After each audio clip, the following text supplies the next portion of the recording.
Hello guys, എല്ലാവർക്കും എൻ്റെ പുതിയ വീഡിയോയിലേക്ക് സ്വാഗതം. സ്പൈഡർമാൻ ബ്രാൻഡിനെ കുറിച്ച് ഇപ്പോൾ സോഷ്യൽ മീഡിയയിലൂടെ ഏറ്റവും കൂടുതൽ വൈറലാകുന്ന റൂമർ എന്താണെന്ന് അറിയാമോ? ഈ സിനിമയിൽ വെനം എത്തും.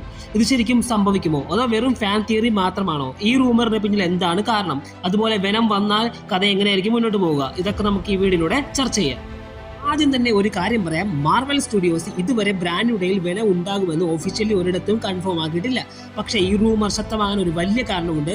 സ്പൈഡർമാൻ നോ വേ ഹോമിന്റെ പോസ്റ്റ് ക്രെഡിറ്റ് സീനിൽ നമ്മുടെ എഡി ബ്രോക്ക് തന്റെ ലോകത്തേക്ക് തിരിച്ചു പോകുമ്പോൾ ഒരു ചെറിയ സിംബിയോട്ടിന്റെ ഭാഗം MCUയിൽ ബാക്കിയാക്കിയിരുന്നു. അതാണ് ആരാധകർ ഇപ്പോൾ വീണ്ടും ഓർമ്മിപ്പിക്കുന്നത്. കാരണം ആ സിംബിയോട്ട് ഇപ്പോഴും MCUയിൽ എവിടെയോ ഉണ്ടെന്നാണ് സൂചന. അപ്പോൾ ഒരു ചോദ്യം, അത് ആരുടെ അടുത്തേക്ക് പോകും? പലരുടെയും അഭിപ്രായത്തിൽ അതിൻ്റെ ഏറ്റവും വലിയ സാധ്യത നമ്മുടെ പീറ്റർ പാർക്കറാണ്. ഇനി നമുക്ക് വെനം സിനിമയിൽ വരുവാണെങ്കിൽ കഥ എങ്ങനെയൊക്കെ മാറുമെന്ന് നോക്കാം. വെനം ശരിക്കും സിനിമയിൽ എത്തുവാണെങ്കിൽ അതൊരു വലിയ ട്വിസ്റ്റ് ആയിരിക്കും. പീറ്റർ പാർക്കർ ഇപ്പോൾ പൂർണ്ണമായും ഒറ്റയ്ക്കാണ്, ആരും അവനെ ഓർക്കുന്നില്ല. നമ്മുടെ വെനം ആക്ച്വലി തിരഞ്ഞെടുക്കുന്നത് ഈ മാനസികമായി ഡിപ്രഷനുള്ള ആൾക്കാരെയാണ്. അത്തരമൊരു മാനസികാവസ്ഥയിൽ സിംബിയോട്ട് അവനെ കണ്ടെത്തിയാൽ ആ സ്യൂട്ട് അവന് കൂടുതൽ ശക്തിയും ആത്മവിശ്വാസവും നൽകും. പക്ഷേ അതോടൊപ്പം അവൻ്റെ കോപവും ആക്രമണ സ്വഭാവവും വർദ്ധിക്കാനും സാധ്യതയുണ്ട്. ഈ കോമിക്സിൽ ഇത് നമ്മൾ കണ്ടൊരു സുപ്രധാന ആശയമാണ്. അതുകൊണ്ട് സിനിമയിൽ ബ്ലാക്ക് സ്യൂട്ട് സ്പൈഡർമാനെ കാണാൻ ആരാധകർ ഏറെ ആഗ്രഹിക്കുന്നുണ്ട്. പിന്നീട് ആ സിംബിയോട്ട് പീറ്ററിൽ നിന്ന് വേർപിരിഞ്ഞ് വെനം രൂപപ്പെടാനുള്ള സാധ്യതയും ചില ആരാധകർ ചർച്ച ചെയ്യുന്നു.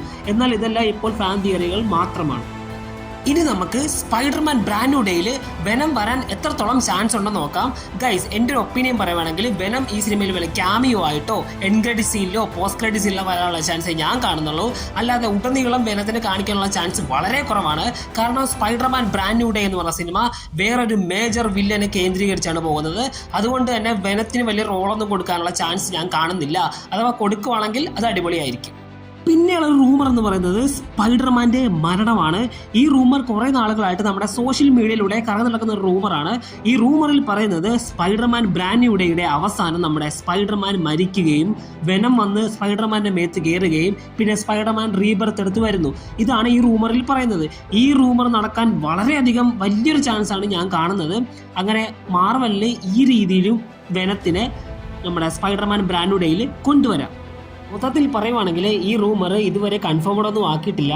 പക്ഷേ നമ്മുടെ നോവേ ഹോമിൽ അവസാനം സിംബിയോട്ടിനെ ബാക്കിയാക്കിയത് കാരണം ഈ റൂമറിനെ മൊത്തത്തിൽ അങ്ങോട്ട് തള്ളിക്കളയാനും പറ്റില്ല. ഗൈസ്, എൻ്റെ ഒരു ആഗ്രഹം എന്ന് പറയുന്നത് ഈ ബ്രാൻഡുഡേയിൽ വെനത്തിനെ വലിയ എൻഡ് ക്രെഡിറ്റ് സീനിൽ കൊണ്ടുവന്നാൽ ഇതൊരു കിട്ടില്ലം പരിപാടിയായിരിക്കും. ഫ്യൂച്ചറിലോട്ടുള്ള സിനിമയ്ക്ക് അത് വളരെയധികം ഉപകാരപ്പെടുകയും ചെയ്യും. അപ്പോൾ ഈ റൂമറൊക്കെ സത്യമാണെന്ന് അറിയണമെങ്കിൽ നമ്മൾ എന്തായാലും ജൂലൈ 31 വരെ വെയിറ്റ് ചെയ്തേ പറ്റും. ഗൈസ്, അപ്പോൾ എനിക്കിനി അറിയേണ്ടത് നിങ്ങളുടെ ആഗ്രഹമാണ്. നിങ്ങൾ വെനം സ്പൈഡർമാൻ ബ്രാൻഡുഡേയിൽ വരാൻ വേണ്ടി ആഗ്രഹിക്കുന്നുണ്ടോ? അങ്ങനെ ആഗ്രഹിക്കുന്നുണ്ടെങ്കിൽ തീർച്ചയായിട്ടും കമന്റ് ബോക്സിൽ കമന്റ് ചെയ്യുക. അപ്പോൾ ഗൈസ്, നിങ്ങൾക്ക് ഇന്നത്തെ വീഡിയോ ഇഷ്ടപ്പെട്ടെന്ന് വിചാരിക്കുന്നു. ഇഷ്ടപ്പെട്ടെങ്കിൽ തീർച്ചയായിട്ടും ലൈക്ക് ചെയ്യുക, സബ്സ്ക്രൈബ് ചെയ്യുക. അപ്പോൾ ഇതുപോലത്തെ കിടിലൻ കണ്ടന്റ്സ് ആയിട്ട് ഇനിയും വരുന്നതായിരിക്കും. നെക്സ്റ്റ് വീഡിയോ ആയിട്ട് കാണുന്നവരേക്കും ബൈ.